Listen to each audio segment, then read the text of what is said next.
Here in the Macpherson Ranges, near the most easterly point in Australia, is the site of one of the most amazing rescues in Australian aviation history.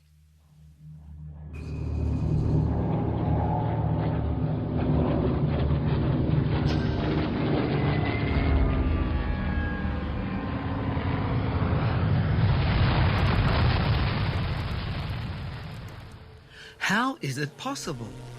So many search planes had already flown thousands of kilometres trying to spot that one crashed aircraft. So many people searching, so many people investigating, and everyone finally giving up. There was no chance. How could it be that one man in the dense rainforest would make a remarkable rescue completely on his own? How could one man heading through thick bush, where almost no one ever goes, save lives? Well, you're about to find out.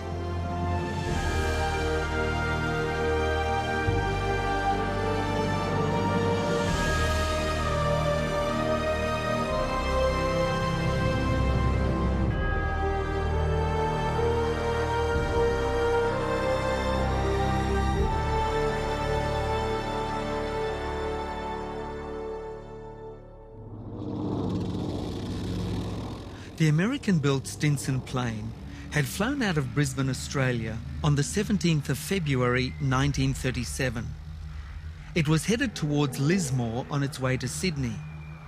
A prop plane with the pilots Captain Rex Boyden and Captain Beverly Shepherd, and with several passengers. Soon it flew into a storm and couldn't quite get around it.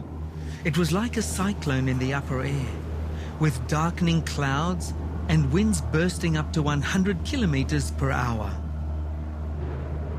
The plane was getting forced down over mountain ranges and thick jungle.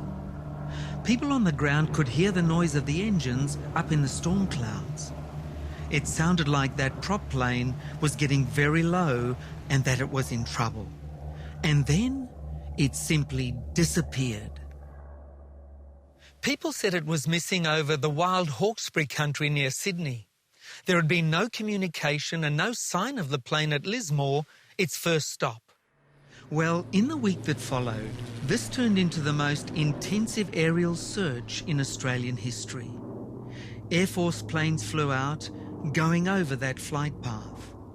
And nearly every civil plane on the East Coast joined in, combing over that planned course. Surely they could find some trace of the missing plane. But no one did. Not a hint or a trace of a crash anywhere. Finally, everyone had to give up. But not long after that, one man, Bernard O'Reilly, was actually trekking through a dense forest, climbing up and down mountains, compelled to search and rescue. Why would anyone do that? Why would a single individual think he could search for what hundreds of planes and people had proven was impossible to find?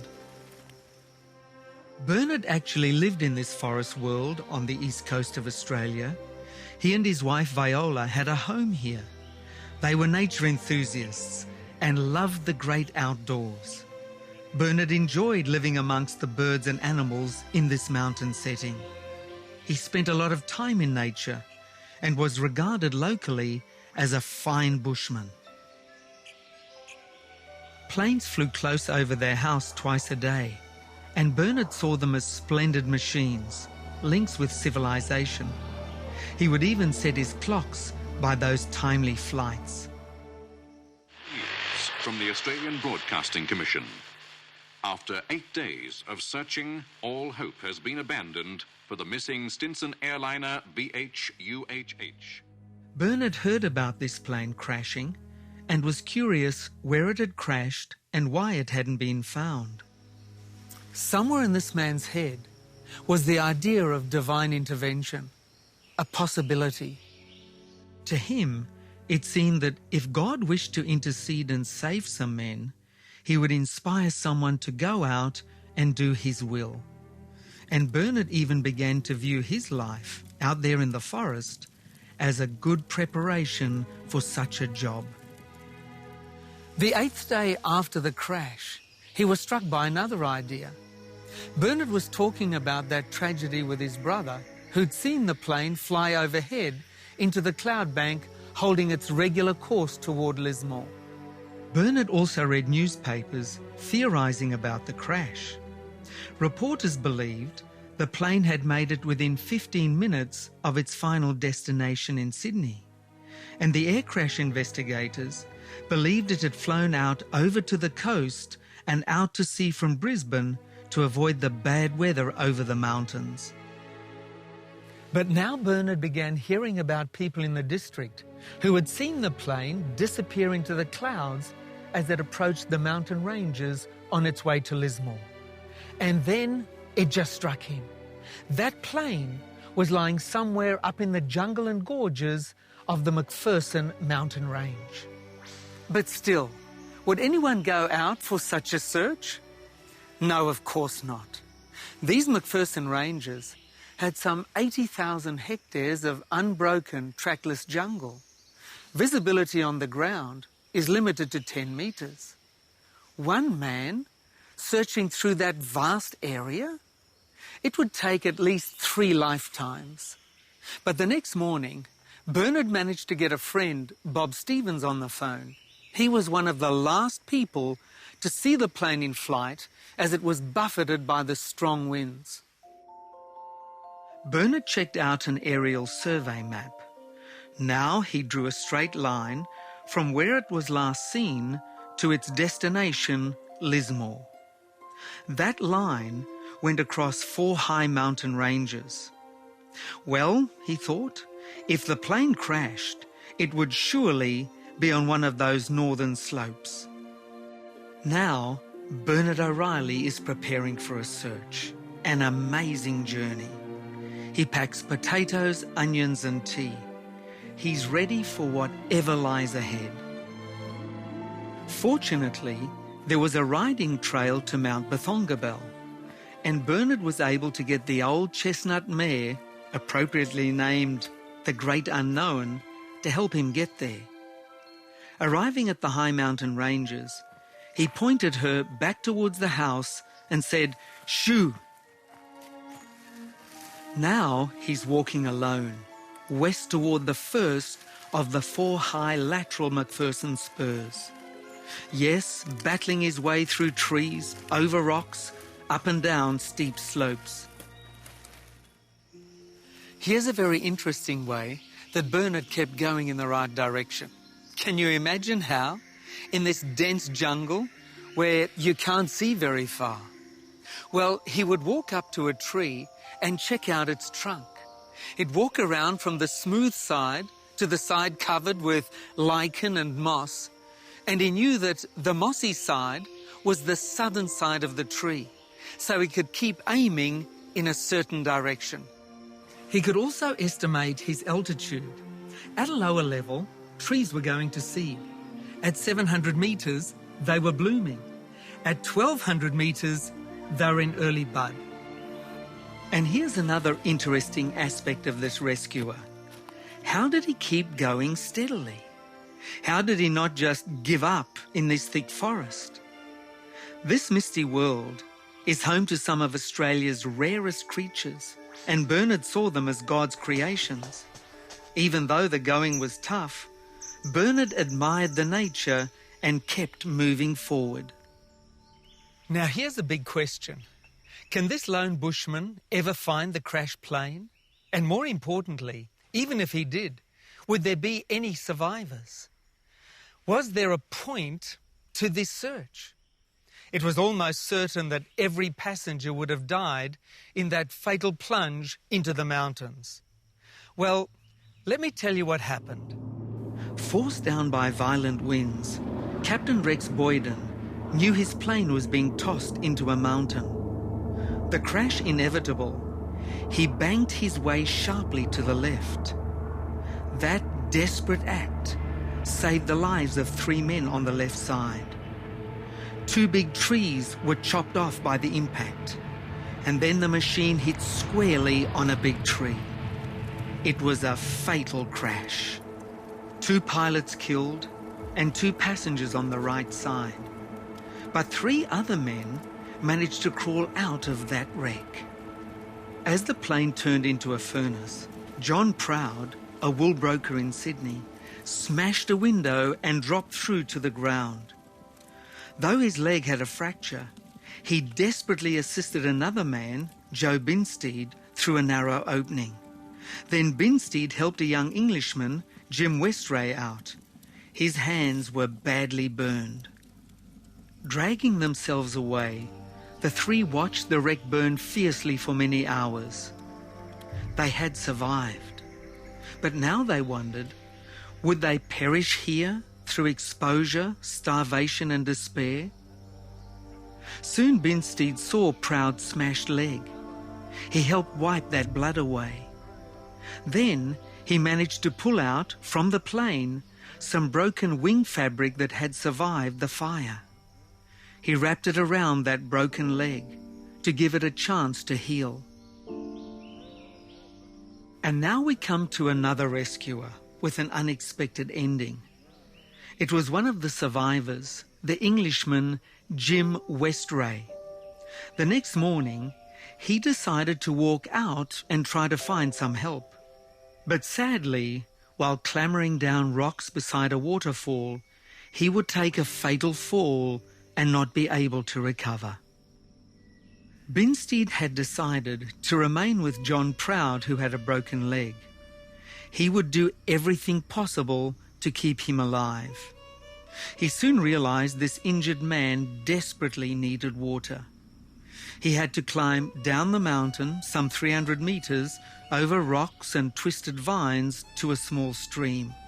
But with great effort, he managed to bring water back.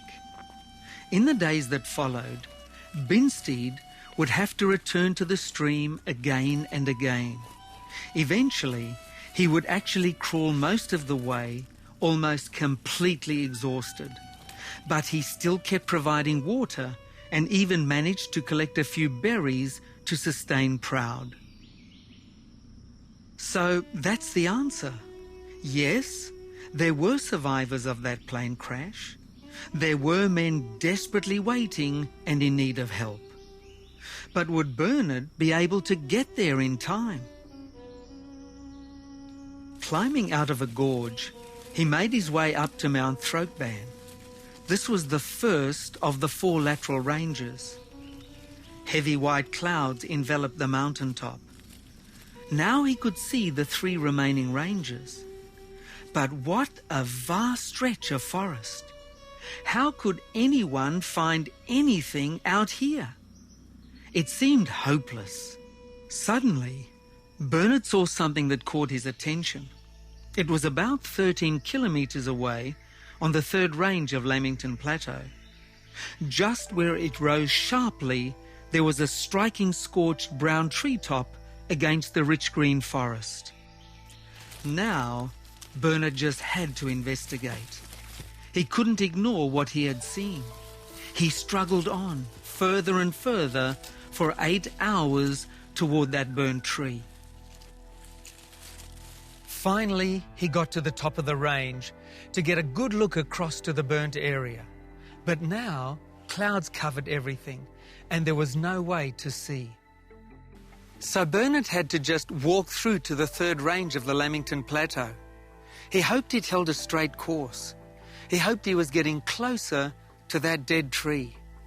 Now he decided to call out. But first, he had to wait until he caught his breath. Then he yelled. His voice seemed to echo sharply across the gorge. And then, can you believe it, a response. Someone called back. Yes, a real human voice. It seemed clear and close, 200 meters down the slope to the left. He had made contact. Bernard called back and then rushed down. Now a second voice was calling back too. They guided him towards them through the thickly meshed forest. He came to a gap in the treetops. Yes, trees blackened by fire. And there it was, a place of horror and death, a pile of smashed and charred metal. Two voices called out to him from below the wreck. He spotted Proud first, his eyes sunken in, almost like a corpse. He'd been lying for 10 days on wet ground, with a broken leg that was now green, swelling and maggoty. Then he saw Binstead. This man tried to shake his hands, even though they were torn and raw from his painful trips to the stream. Bernard learned about their crash, their struggles, and their survival. In his mind, he was anxious. Would he be able to save these men? They were badly injured, weak, and failing fast. Bernard first heated up some tea for them. Then he gave them his warm clothing and left them his supplies. He looked at Proud and realized that he just had to get medical help within 24 hours. He promised, "I'll bring back a doctor and 100 men." But what would be the quickest way down the mountain to get help? Yes, the gorge below, the south branch of Christmas Creek, and the first clearing where people should be found was still 15 kilometres away. It was down cliffs, over loose rock, through perpendicular slopes of chunky earth, then a waterfall blocked progress. Bernard just had to find a way to get help. And then he spotted the young Englishman, sitting with his back against a big boulder. "Hey there," Bernard shouted. Westray didn't answer or move. Bernard came up to him and saw sadly he was dead. He'd been bathing a smashed ankle in the torrent beside him, his face scarred too. He had taken a big fall down these cliffs and just didn't make it. Bernard had to keep running, frantically racing to reach help. He splashed over a stream bed, fell against rocks, jarred, but kept telling himself, "Hurry, Proud is dying." And he believed God would give him enough strength to make it. Finally, he stumbled into an open flat, a timber track, and he heard the crack of a rifle. "Hey!" he yelled. A young man yelled back cheerfully. "I found that missing plane," he gasped, "and there are 2 men still alive." The 2 men quickly rode down on horses to civilization, where Bernard could phone for help. A man named Bob Stevens helped him make plans into the middle of the night, and a woman began phoning for volunteers. How were they going to rescue those 2 men, 2 broken men, in that inaccessible jungle? And how could they make it happen quickly? Here's another striking aspect of this rescue. Beginning at dawn, hundreds of volunteers actually cut away branches and undergrowth to make an open track through that thick, mountainous forest. With urgency, they cut a track through the rainforest with brush hooks and axes, working so that people could carry the 2 survivors back on stretchers in time. Bernard O'Reilly would lead another group directly up the steep slope to the wreck. A physician, Dr. Lawler, trekked with him, and also some men bringing medical supplies, nourishment, and waterproof covering. Heavy, drenching rain slowed them down. This was to be an arduous journey that took over 8 hours.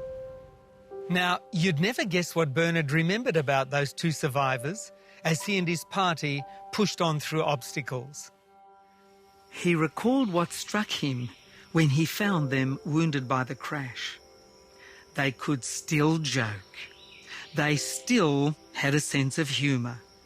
Yes, as he helped them, they managed to get a little humour out.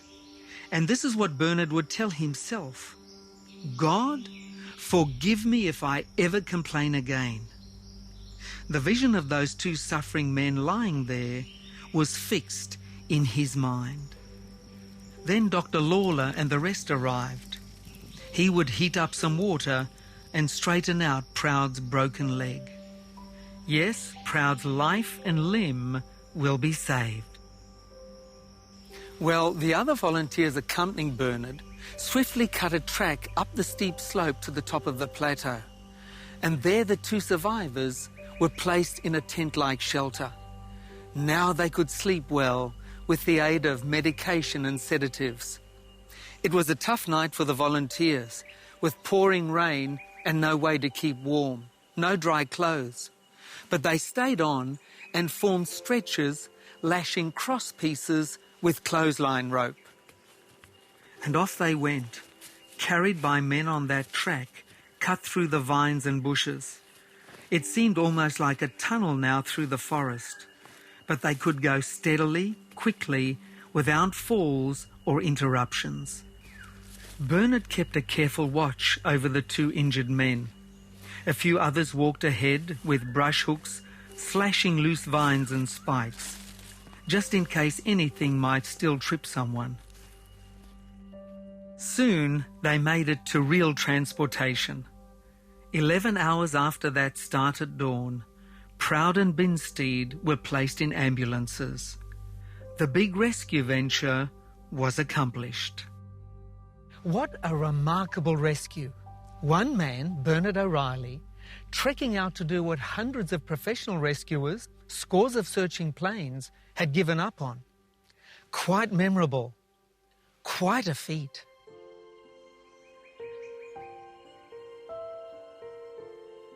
In fact, 50 years after that event, the relatives of some of those involved would come here again.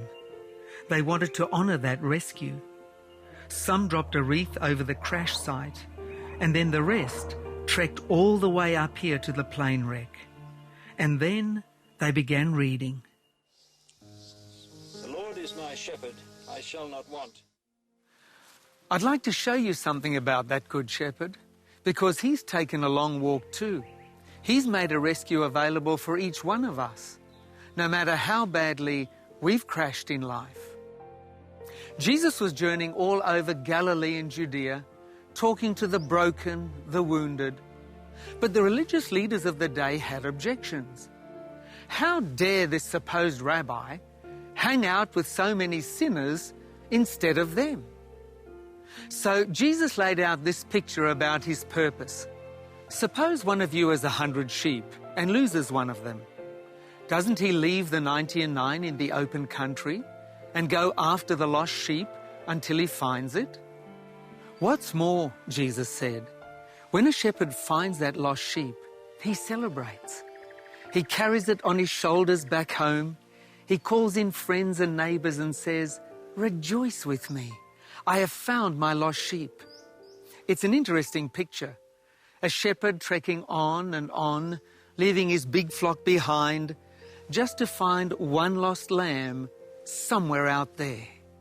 Well, let me tell you why Jesus Christ was that, and why Bernard O'Reilly believed that God helped him be a real rescuer. The New Testament shows us that Jesus Christ was God who became a man. He came down all the way from heaven to some little manger in Bethlehem. And then in his ministry, he trekked around day after day, month after month, touching those who felt crushed, broken and destroyed. And each one would feel so healed, so rescued. Jesus, the Good Shepherd, could find the lost sheep because he would take on the mistakes and sins of the world. He would absorb every single thing that has crushed us as he hung on the cross. Yes, his broken, wounded body would become a means for each one of us to get rescued from our guilt. That's why people all over the world have been celebrating this Good Shepherd as the greatest rescuer. He did trek through every conceivable obstacle, every human problem, every challenge in order to reach us, to raise up those crushed by sin and guilt. Rescues are truly inspiring. After that plane crash back in 1937, these mountains on the Australian east coast indeed became the site of a remarkable rescue. And there is a hill called Golgotha, where the Good Shepherd laid down his life on a cross, where the rescue of humanity was laid out. I invite you to respond to that shepherd who trekked all the way to where you are. Why not decide to do that right now as we pray? Dear Father, thank you for Jesus going out to find one lost lamb. We praise you for his rescue on the cross, and we acknowledge our need, our wounds, our brokenness. We accept his divine forgiveness. In Jesus' name, amen.